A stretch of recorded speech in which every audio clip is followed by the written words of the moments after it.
పిడకాల family, పిడకాల Mary గారు తల్లి ఇంకా దీర్ఘాయుషి కలిగి, జోసెఫ్ గారు మన పిసిసి మెంబర్ గారు, వాళ్ళ నాన్నమ్మ గారు సజీవంగా ఉన్నారు. వారి తాతయ్య గారు జోసెఫ్ రాజు గారు ఆ పేరే మన జోసెఫ్ రాజు గారికి పెట్టినట్టున్నారు. వారి తాతయ్య గారు ప్రభు సన్నిధిలో ఉన్నారు. పిడకాల సూర్యకుమారి గారు తల్లి గారిని బట్టి సుందర్లాల్ గారు తండ్రి గారు ప్రభు సన్నిధిలో ఉన్నారు. పిడకాల జోసెఫ్ రాజు అలాగే విజయ్ కుమార్ దంపతులు ప్రేమించి ఇచ్చినటువంటి ఇద్దరు కుమారులు జెస్సీ సూర్య, షర్మిలా గ్రేస్ బిడ్డలు, అలాగే పిడకాల మోక్షానంద్ కుమార్ తమ్ముడు సోదరుడు తేజస్విని చెల్లిని బట్టి విహిత ఈరోజు ప్రత్యేకంగా సంవత్సరం అనే నూతన దయకిరీటాన్ని పాపకు దేవుడు అనుగ్రహించాడు. అందుని బట్టి దేవునికి మహిమ కలుగును గాక. బిడ్డకు నేను దేవుని ఆశీర్వాదాలు తెలియజేస్తున్నాను. తన్విత ఇద్దరు ఆడబిడ్డలు, అలాగే తాడూరి వైడూరి గారు కుమార్తె హాస్పిటల్లో డెలివరీ అయింది. పాప బాక్స్ లో పెట్టారని చెప్పారు. అల్లుడి గారు ఇస్రాయేల్ గారు, అలాగే అంతకు ముందు కూడా పాపే విజయ. ఇప్పుడు మరలా పాప పేరు పెట్టలేదు కాబట్టి పాపను రాశారు. తమ్ముడు చాలా తెలియగలడు. సోముల రమేష్ గారు, జోసెఫ్ గారి చిన్నాన్న గారు, ఈ బిడ్డలందరిని బట్టి దేవుడికి మహిమ కలిగింది కాక. 23వ రోజు సువార్త కూడికి ఏర్పాటు చేసిన కుటుంబాన్ని ప్రత్యేకంగా ప్రభు నామంలో నేను అభినందిస్తున్నాను, అప్రిషియేట్ చేస్తున్నాను. God bless you. దేవుడు ఈ కుటుంబాన్ని దీవించును గాక. ఆమేన్. ఈరోజు మన అంశం అవివేకం. అవివేకం వ్యతిరేక పదం ఏంటి? వివేకం. అయిపోయింది 21వ రోజు. 21వ రోజు వివేకాన్ని గురించి మనం చాలా సవివరంగా లోతైనటువంటి సంగతులు ఆ దినాన్న మర్చిపోతారు. నాకు ఈ వ్యూ చూస్తే పెదనారం జ్ఞాపకం వచ్చింది. పెదనారం అయితే ఇంచుమించు రాజేష్ గారి ఇంటికి అలా కూర్చునేవారు. ఇలాంటి రోడ్లో మీ ఇంటి దాకా కూర్చునేవారు. ఇంచుమించు 400 మంది 500 మంది ఉండేవారు. 10 కుటుంబాలు కలిపి ఒకరు చెబితే అలాగా అది 600 గడప. మిమ్మల్ని చూస్తే ఆ విషయం జ్ఞాపకం వచ్చి చెప్తున్నాను అంతే, గొప్ప కోసమే కాదు. నేను అలాంటి బిల్డప్ నేను చెప్పను. ఆ సందర్భంగా దేవుడు ఏదన్నా ప్రేరేపిస్తే మాత్రమే ఆ విషయాలు కొన్ని షేర్ చేసుకుంటాను మీతో, అంతే తప్ప అది దేవుడి మహిమ కొరకు, దేవుడికి మహిమ కలిగినది. ఆమేన్. ఈరోజు వివేకము, అవివేకము, వివేకము, వివేకానికి పర్యాయ పదం అవివేకం. అవివేకం అంటే ఇంగ్లీష్ లో ఫూలిష్నెస్ అని, ఫూలిష్నెస్. నేను ఏ పాలైతే అందులో స్పెల్లింగ్ తప్పించాను, మరి నేను ఏం చేయను? సరే, కనుక ఫూలిష్నెస్ అంటే బుద్ధి లేనోడు, వెర్రోడు, మూర్ఖుడు, ఇంకా చాలా పదాలు ఉన్నాయి. తెలివి తక్కువడు, తెలివితనం లేనోడు, ఆలోచన లేనోడు, విచక్షణ లేనోడు, ప్రవర్తించే విధానం సరిగా లేనోడు, మూఢత్వం, మూర్ఖత్వం, అవివేకి, ఇటువంటి పదాలు దీనికి వాడబడ్డాయి. కనుక నా ప్రియమైనటువంటి దేవుడి పిల్లలారా, ఎవరు అవివేకులు ఎవరు వివేకులు అని మనం ఆలోచన చేస్తే, ఈ వివేకం లేక అవివేకం రెండు ఒక చోట నుంచే వస్తాయి. రెండు కూడా ఎక్కడి నుంచి వస్తాయి చెప్పండి? ఒక చోట నుండి. ఏ చోట నుంచి వస్తాయి? నువ్వు చెప్పొద్దు, నువ్వు చెప్పుకో, నువ్వు చెప్పొద్దు. చెప్పాలి, నేను చెప్తాను, బాగా చెప్తాను. చెప్పాలి, ఎక్కడి నుంచి వస్తాయో చెప్పాలి త్వరగా. మీకు ఆలోచన ఎక్కడి నుంచి వస్తుందండి? బ్రెయిన్. మరి హృదయం ఎక్కడ ఉంది? టోటల్ గా ఈ బాడీలో మనకు ఆలోచనలు ఎక్కడ వస్తాయి? బ్రెయిన్ అంటే విన్నారు ఎప్పుడన్నా? అంటే ఇక్కడి నుంచి ఇదంతా పనిచేస్తే ఇంకా మాట్లాడదు, కన్స్యూమ్ ఉండదు, నోటి మాట ఉండదు, అలా చూస్తాడు అంతే. అంటే ఇది హార్ట్, ఇది హార్ట్, ఇది హృదయం, ఇది మనసు. ఇదేంటిది? హృదయం వేరు, మనసు వేరు. మనసు ఇక్కడ ఉంటుంది. ఆలోచనలన్నీ ఎక్కడి నుంచి వస్తాయి? తలంపులన్నీ ఎక్కడి నుంచి వస్తాయి? ఇక్కడ ఉండుంటుంది, పంపించేస్తూ ఉంటారు. హార్ట్ బీట్ కొట్టుకుంటూ ఉంటారు. వేగంతో సెకండ్కి ఎన్నిసార్లు కొట్టుకుంటుంది? నిమిషానికి 400 నిమిషానికి ఎన్నిసార్లు కొట్టుకుంటుంది? 72 సెకండ్కా? సరిగ్గా చెప్పి మనిషా, చదువుకున్నా కదా. నువ్వేంటి నీ గ్రూప్ ఏంటి? ఎంపీసీ అని ఉంటుంది కదా, మీకు సబ్జెక్ట్ ఉంటుంది కదా.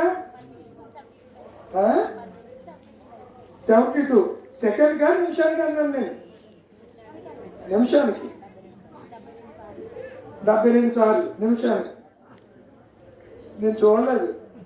నాకు మా ఇంటికి రఘురామకృష్ణరాజు నోటీస్ ఇచ్చాడు, నువ్వు తీసేయమని. కొంచెం బాధ కదా, దాని గురించి కొంచెం బాగా ఇబ్బంది పడ్డాను. 50 సంవత్సరాల నుంచి అక్కడ నేను పుట్టక ముందు అక్కడ వచ్చారు. సాగిపాడులో స్థలం ఉంది కానీ ఇల్లు కట్టల. మా నాన్న చనిపోతా అలా సాగిపాడు గురించి నేను మొన్న కూడా చెప్పినట్టున్నాను. సాగిపాడు గురించి ఇల్లు గురించి ఆలోచించకరా, భీమవరాన్ని హౌస్ కొను లేకపోతే కట్టని చెప్పి చనిపోయే 1 గంట ముందు నాతో మా ఫాదర్ చెప్పారు. నెరవేర్చాలని కోరిక ప్రభుత్వం అయితే కొంచెం ఇబ్బంది. మాయే కాదు, మొత్తం అక్కడ ఉన్నటువంటి ఆ రౌండ్గా ఉన్న ఇళ్ళన్నిటికీ కోర్టు నుంచి నోటీస్ పంపించారు. వాళ్ళంత మూర్ఖుడి ప్రపంచంలో ఎవడు ఉండిని మరీ ముఖ్యంగా మన జాతి మీద పడ్డాడు. మామూలుగా పడలేదు, అది పడటంలో కూడా మామూలుగా పడలేదు. ఎవరైనా వాయిస్ రేట్ చేస్తుంటే ఆయన తీసుకెళ్లి పోలీసులతో కొట్టెత్తున్నాడు. వీడు సేమ్ నాకు బైబిల్లో మాటకి ఏమొచ్చింది, ప్రార్థన చేశాను. గొలియాతు 40 దినాలు ఇశ్రాయేలుని మనకి దేవుడు ఎవరిలో రక్షకుడు నిలబెడతాడు. ఇలాంటి వాళ్ళు అందరూ కాలగర్భంలో ఎప్పుడో కలిసిపోయి చరిత్రలో కనుమరుగు అయిపోయారు. దేవుడి పిల్లల్ని అన్యాయం అని మనం ఉన్నది అన్యాయం అని నేను అన్నాను. కారణం ఏంటంటే మా ఇంటి ముందు చెరువులు ఉన్నాయి. చెరువులు ఒక్కొక్క చెరువు గలవాడు 1 ఎకరం 2 ఎకరాలు అసలు మీద ఆక్యుపై చేసి పెద్ద గెస్ట్ హౌస్ కట్టేసి రాత్రులు ఆ గెస్ట్ హౌస్ లో వాళ్ళు ఇష్టం వచ్చినట్టుగా ఉంటారు. మీకు తెలియదు, చెప్పకూడదు మీకు. వాళ్ళు చీకటి కార్యాలు కూడా ఆ ప్లేస్ లో జరిగిస్తూ ఉంటారు. మందు విందు పొందు, మందు విందు పొందు, మీకు అర్థమైంది కదా. అలాంటి కార్యక్రమాలు వారు చేస్తారు. డబ్బున్నవాడు 1000 కోట్లు బ్యాంకులు తగ్గించి రుణం. మనం 1,00,000 రూపాయలు బ్యాంకులో అప్పు కావాలంటే 1,90,000 డాక్యుమెంట్ అంటాడు, 100 చోట్ల సంతకాలు ఎక్కించుకుంటాడు. బ్యాంకులు మోసం చేసేవాడికి ఈ ప్రభుత్వాలు బ్యాంకులు కూడా 1,00,000 కోట్లు అప్పుగా ఇస్తూ ఉన్నాయి. ఎవరు అవివేకులు, ఎవరు వివేకులు? అసలు ఏమన్నా జ్ఞానం ఉందా ప్రభుత్వాలు నడిపే వారికి? కానీ ఈరోజు మన అంశం అదే, జ్ఞానంతో విచక్షణ కోల్పోయి ఆధిపత్యపోరు క్యాస్ట్ ఫీలింగ్ ఈ మధ్యలో బాగా పాజిటివ్లోకి వచ్చేసింది. ఎక్కడ చేస్తే అక్కడ మీరు ఏ క్యాస్ట్, మీరు ఏ ఊట్లు, మీరు 100 ఏమిట్లేదు. వీడికి ఎందుకు? ఆడికి 2 కోళ్ళు ఉన్నాయి, మనకి 2 ఆడిలోను బ్లడ్ ప్రవహిస్తుంది, మనలోను మనకు వేరుగా ఉన్నాడు. ఏమన్నా అడిగి వెళ్ళతే 4 చేతులు ఉన్నాయా? లేవు కదా. వాడేలా ఉన్నామో మనం అలాగే ఉన్నాం, వాడేలా జీవిస్తున్నాడో మనం అలాగనే జీవిస్తున్నాం. మనం అందరం కూడా మనం అందరం కూడా దేవుడి నుంచి వచ్చిన వారినే. గర్భఫలం యెహోవా ఇచ్చు. కనీసం ఈ జ్ఞానం కూడా లేకుండా తల్ల నుంచి వచ్చాడు. భుజాలు, చెవుల్లో కానీ ఆడి వద్దులే, ఆ సబ్జెక్ట్ భుజాలు. తర్వాత స్టమక్, అక్కడికి ఎన్ని? 3. ఇంకొకటి పాదాలు. చతుర్వర్ణ వ్యవస్థ. ఎంత అవివేకంగా నేటి ప్రజలు ఉన్నారు. ప్రభువు అందరికీ శాస్తి చేస్తాడు. ఇలాంటి ప్రభుత్వాలు కార్యక్రమంలో ఎప్పుడో కలిసిపోయాయి. ఈ ప్రపంచాన్ని పరిపాలించిన బబులోను సామ్రాజ్యాన్ని దేవుడు కొడితే ఆ సామ్రాజ్యం నేత అడవిలోకి వెళ్ళిపోయి ఏం తిన్నాడు? గడ్డి తిన్నాడు. ఎంటుకులు పచ్చి ఏకలాగా అయిపోయింది. ఎవరికి ఎప్పుడు వచ్చింది? దానికి వివేకం బుద్ధి లేకుండా బుద్ధి లేని పనులని చేశాడు. షడ్రకు మేషక్ని అందులో ఎంచడం ఇవన్నీ బుద్ధి లేని పనులు చేశాడు. వివేకం వచ్చిన తర్వాత అవివేకంగా చేశాడు. వివేకం వచ్చిన తర్వాత దేవుడు అంటాడు, ప్రభువా నేను తెలియక చేశానని చెప్పి క్షమాపణ కొడితే అప్పుడు మానవ స్వభావం వచ్చింది. అప్పుడు వివేకం వచ్చింది. అంతవరకు ఆడు ఎవడు? అవివేక బుద్ధిహీనుడు, మూర్ఖుడు. ఎవరు నేర్పలేదు. అదే ఇరాక్ లో వేలాడే ఉద్యానవనాలు ఇప్పటికి కూడా ఉన్నాయి. ఇరాక్ లోనే ఏదేను తోట ఉంది. ఎక్కడ ఉంది? ఇరాక్ లోనే ఉంది ఏదేను తోట. షీహోన్ నది అక్కడి నుంచే ప్రవహిస్తూ ఉంది. చాలా నదులు, 4 నదులు కదా ఏదేను తోట నుంచి ప్రవహించిన నదులేండి? 4 నదులు. ఫస్ట్ నది పేరు చెప్పండి. నేను చెప్పలేదు. ఈ మిమ్మల్ని చెంత వరకిచ్చుకొని వీపంట మా పిల్లలు వాళ్ళు మాకు మేకను కొట్టేవాడు. గస్త తీసి ఏళ్ళలో పెట్టి లా పెట్టి కొట్టేవాడు. మొత్తం ఇవన్నీ వాసిపోయి ఇంటి కూడా తినలేకపోయేవాడు. ఒక్కొక్క రోజు తీయండి ఆదికాండం మొదటి నది పేరేంటి?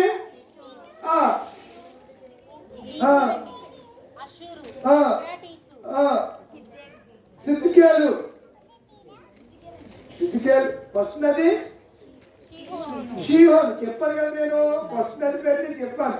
ఉన్న నది పేరు చెప్పమంటే బైబిల్ తీస్తాను కానీ ఇది చెప్పలేకపోయారు. ఈ నదులన్నీ కూడా ఆ బబులోను సామ్రాజ్యం నుంచి బయలుదేరాయి. అంటే ఎక్కడి నుంచి? ఏదేను తోటలో నుంచి వచ్చాయి. ఈరోజు మనకు ప్రవహిస్తున్నటువంటి బ్రహ్మపుత్ర నది ఉంది పశ్చిమ బెంగాల్. అది ఎక్కడి నుంచి? ఎక్కడో పాకిస్తాను లోపల నుంచి వస్తుంది, ఆఫ్ఘనిస్తాన్ అలా ఇరాక్ నుంచి అటు నుంచి ప్రవహించి వచ్చే నది బ్రహ్మపుత్ర నది. ఇక్కడికి వచ్చేటప్పటికి ఇది భారతదేశం కాబట్టి దానికి ఏ నది అని పేరు పెట్టారు? బ్రహ్మపుత్ర. బ్రహ్మకు పుట్టిన నది అని పేరు పెట్టారు. గోదావరి నది, కృష్ణా నది, ఇలా కొంతమంది దేవుడి పేరు, దేవి దేవతల పేర్లు భారతదేశం కాక హిందూ దేశం కాబట్టి ఆ పేర్లు వాటికి పెట్టడం జరిగింది. వాళ్ళప్పుడు ఈ ప్రాతిపదిక భేదాలతో వాళ్ళప్పుడు దేవుడు వాటికి పేరు పెట్టలేదు. అవి అన్నిటికీ నీరు దానికి మాయా మనం ఏం తెలియదు కదా. అన్ని చోట్లకి ప్రవహిస్తూ ఉంటారు. నీరే ఉన్నా మీ ఊరు రాను, మీ ఇంటికి రాను, నువ్వు తాగటానికి ఇల్లు లేదని అంటే ఆ నీళ్ళు అనవు కదా. కనుక నా పిల్లలు దేవుడు అలాంటి బబులోను పిల్లలు 10 నిమిషాలు బబులోను సామ్రాజ్యం ఏమైపోయింది? పోయింది. తర్వాత పారసీకం, ఇరాన్ ఇప్పుడు యుద్ధం చేస్తుంది కదా. రెండవ రాజ్యం ఏంటి? ఇరాన్. ఇరాన్ రాజా చెప్పండి. ఇరాన్ కోరేష్ అమ్మా. కోరేషు మాదీయుడు, బబులోనీయుడు తర్వాత మాదీయుడు ప్రపంచాన్ని పరిపాలించాడు. మాదీయ పారసీకం అంటారు దాన్ని. పారసీక సామ్రాజ్యం. రతన్ టాటా గారు పారసీకుడు. రతన్ టాటా గారు ఎవరు? పారసీకుడు. ఇరాన్లో ముస్లిం మతం వృద్ధి చెందిన తర్వాత వాళ్ళంతా కలిసి కొంతమంది మన ఆ మలబారు తీరకుండా భారతదేశానికి వచ్చేసి గుజరాత్ లో స్థిరపడ్డారు. వాళ్ళంతా ఎక్కడ స్థిరపడ్డారు? పెద్ద పెద్దోళ్ళు అందరు కూడా ఈ మిలియన్లు అందరు కూడా ఏ రాష్ట్రం? గుజరాతే. అదానీది ఏ రాష్ట్రం? అలాగే ధనవంతులు కూడా. ఈడు అంబానీది ఏ రాష్ట్రం? గుజరాతే. మొత్తం అందరూ కూడా ఈ పారసీకులు వచ్చేసి ఎక్కడ స్టార్ట్ అయిపోయారు? గుజరాత్ లో ఆ సముద్ర తీరాన్న వాళ్ళు ఉండిపోయారు. ప్రపంచంలో మిలియన్ కోట్లకు వారు అధిపతులుగా మార్చబడ్డారు. వారు ఇక్కడికి వచ్చిన తర్వాత జైనైటెన్ అనే ఆ మత్తులో వారు ఉన్న తరువాత వారి ఆచారాలను వదిలిపెట్టి హిందూ సంప్రదాయాల్ని ఆచరించడం ప్రారంభించారు. హిందువులకి ఏమైపోయారు? దగ్గర అయిపోయారు. క్రైస్తవులు హిందువులకి దగ్గర అవ్వలేదు. ఎందుకు? హిందుత్వంలో విగ్రహాలను ఉంటుంది, క్రైస్తవులో విగ్రహాలను ఉండదు. మనం చేయలేం. మన దేవుడు ఏం చెప్పాడు? చేయొద్దని చెప్పాడు. కాబట్టి మనము చెయ్యం. అంతే. ఎందుకండి పూజకాడు ఇచ్చినటువంటి అట్టుపండు ఇచ్చినా మనం చూస్తా ఇస్తే తింటావా? వాళ్ళు అంటారు, పండక్కి నేను ఇచ్చినప్పుడు మీరు ఎందుకు తినరు? నేను కేక్ ఇస్తున్నాను, మీరు కేక్ ఇచ్చినప్పుడు నేను తింటా లేదా? అది తింటారు, వాళ్ళు తింటారు. మన దేవుడు సర్వశక్తిమంతుడు కనుక మనం తినడానికి మనకి ఆయన చెప్తే మనం కూడా తింటాం. మరి ఆయన చెప్పలేదు, మరి ఏం చేస్తాం? తినొద్దన్నాడు కాబట్టి తింటలేదు అంతే. వాళ్ళు ఏదైనా చెప్తే వాళ్ళు చేయట్లేదా? పూజారి గారు ఏదైనా చెప్తుంటే వాళ్ళు చేయట్లేదా? నైవేద్యం సమర్పయామి అంటే ఎలా అంటాడు? ఇలా అంటాడు. నాకమంటే నాకుతాడు, చీకమంటే చీకుతాడు. ఆ పంతులు గారు ఏది చెప్తే అది చేస్తారు చేయరా? కానీ క్రైస్తవులు ఈ మధ్య మన పితరులు చేశారు. మీ ఊరు ఇంత చాలా చోట్ల గొల్లమూడి పేరు ఉండటానికి పూర్వీకులు కొంతమంది క్రైస్తవంలో బాగా తిట్టలుగా తయారయ్యారు. అందుకే అప్పుడు ప్రాచుర్యంలో ఉంది. ఇప్పుడేమో సంక్రాంతి పోతుంది. అప్పుడేమో పేరు గొప్ప. ఇప్పుడు బాబు కాదండి బాబు, ఇప్పుడు అలా తయారయ్యారు అంటాను. అంటే మళ్ళా మన పూర్వ స్థితిని పొందుకోవాలంటే మళ్ళీ మనం ఎవరిలోకి వచ్చేయాలి? జ్ఞానకృష్ణ గారు ఎవరిలోకి వచ్చేయాలి? దేవుళ్ళలోకి వచ్చేయాలి. పూర్వీకులు ఎలా నడిచారో అలాగా నడవాలి. కొత్త ఆయన వచ్చి కొత్త పాట పాడి ఈ పాట అంటే ఆ పాట పాడకూడదు. మీరు పూర్వీకుల నుంచి ఏ పాట పాడుతున్నారో ఆ పాటే పాడాలి. అంతేనా? అది ఇప్పుడు కరెక్ట్గా మాట్లాడండి. నేను మంచిది కనుక నా ప్రియమైన దేవుడి పిల్లలారా, రెండవ సామ్రాజ్యం కోరెష్ తర్వాత కోరెష్ కాలంలోనే ఎజ్రా, నెహెమ్యాలు ఎక్కడికి వచ్చారు? ఇరాన్ నుంచి యెరూషలేముకి వచ్చి పడిపోయిన గోడల్ని కట్టి దేవాలయాన్ని మరలా పునర్నిర్మించారు. మూడవ సామ్రాజ్యం అలెగ్జాండర్ గ్రీకు. ఇతడు కూడా మట్టి కొట్టుకుపోయాడు అంతే. 30 సంవత్సరాల వయసులోనే ప్రపంచాన్ని జయించేశాడు. ద గ్రేట్ అలెగ్జాండర్ అంటారు అతను. 30 సంవత్సరాల వయసులో అతి పిన్న వయస్కుడు సామ్రాజ్యవేత్తగా ఎదిగి అతని గురువు అరిస్టాటిల్. అతని గురువు ఎవరు? అరిస్టాటిల్, కార్ల్ మార్క్స్, సోక్రటీస్ వీళ్ళందరూ కూడా ఆ గ్రీకుకు సంబంధించిన వాళ్ళే. ఆ గ్రీకు వాడు కూడా అయిపోయాడు. తర్వాత రోమ్ సీజర్ చక్రవర్తి వాడు అయిపోయాడు. ఆ ప్రపంచంలో 4 సామ్రాజ్యాలు కనుమరుగైపోయాయి. చరిత్ర పుటంలో పలానా రాజ్యాలు పరిపాలించాయని మనం చదువుకోవడానికి తప్ప ఇప్పుడు ఆ రాజ్యాలు లేవు. ఇప్పుడు ఏ రాజ్యం ఉంది? యేసయ్య రాజ్యమే.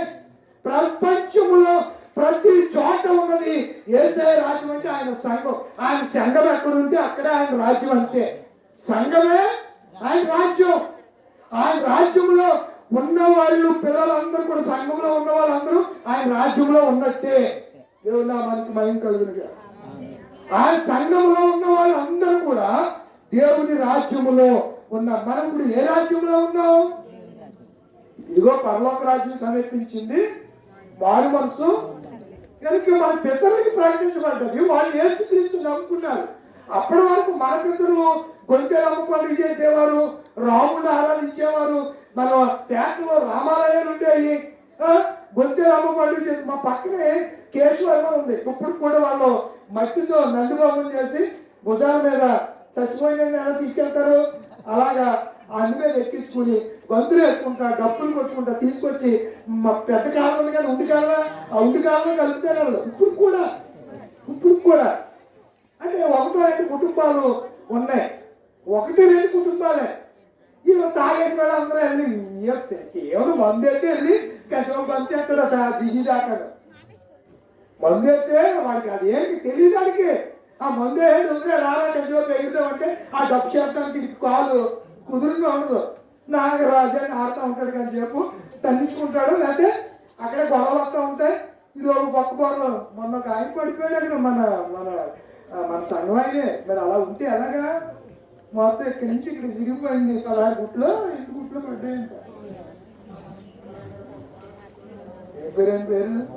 బాబు గారు. తప్పు కదండి. ఎందుకు వచ్చింది?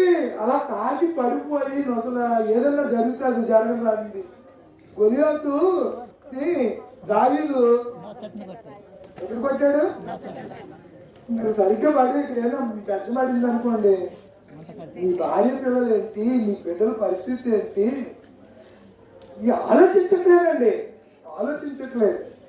క్రైస్తవ సంఘం ఈ రాత్రి ఇలా ఆలోచించకపోతే నువ్వెవరివి? అవివేకివి, జ్ఞానం లేనివాడివి, బుద్ధిహీనుడివి, అజ్ఞానివి, మూర్ఖుడివి, తెలివి లేనివాడివి, తెలివి తక్కువడి. తెలుగు వాళ్ళు వివేచనతో ఆలోచిస్తారండి. మనం చదువుకునేటువంటి 4 సామ్రాజ్యాలు అయిపోయాయి. ఆ తరువాత నోవహు కాలానికి వచ్చేసరికి నరుల హృదయం అంట ఏమైపోయింది? చెడుకుంది. అవివేకులు అయిపోయారు. ఈ అవివేకం ఎక్కడి నుంచి వస్తుందని ఇంక సంగతులు చెప్పాను. నేనేమో మర్చిపోలేదు, ఎక్కడి నుంచి మొదలెట్టానో అక్కడికి వస్తాను. ఇప్పుడు ఎక్కడి నుంచి వస్తాయని చెప్పాను? మనసు ఎక్కడ ఉందని చెప్పాను. అయ్యి బాబాయ్, హృదయం ఎక్కడ ఉంది? హృదయమే. చాలు, ఈ బాగా ఆడతారు మీరు, నాకు తెలుసు. ఇప్పుడు చూడండి, చూపిస్తాను ఎక్కడి నుంచి వస్తుందో అవివేకం. చూస్తారా?